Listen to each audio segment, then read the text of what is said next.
Hey guys, this is Rich Whitmer, and you are listening to WarriorsandWildmen.com.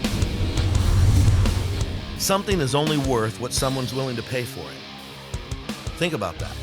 I remember telling my dad, I said, I have this car and it's worth this much. And my dad said, if you can get that much for that car, I'll be surprised. And I said, well, when I look it up, it says it's worth this much.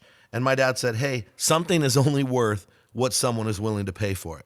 It doesn't matter what somebody says it's worth. It doesn't matter your emotional value to it.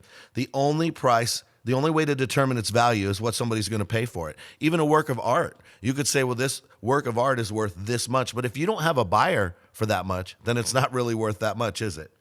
Andrew Murray wrote a book, and it's called The Power of the Blood. And in the book, he says this. He says, what's the value of the blood of a bird? The life of a bird. And then he asks, what is the value of the blood of a dog?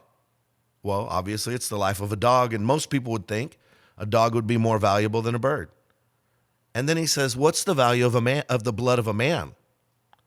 Well, the value of the blood of a man is the life of a man, which is more valuable than any animal, obviously. And then he says this, what is the value of the blood of God?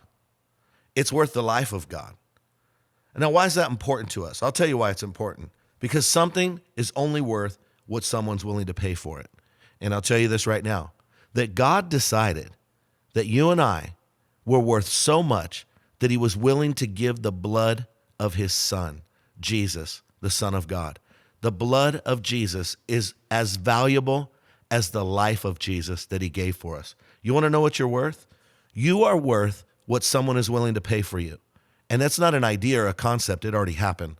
The Father determined that you were worth it, that you were worth the blood and the life of his son. That's how valuable you are. Something is only worth what someone is willing to pay for it. I don't care what anyone else has ever said. I don't care what other people think. I don't care about their estimation or their value, because it means nothing compared to the valuation of God the Father, who said you were worth it and gave his son for you. You've been listening to WarriorsandWildmen.com.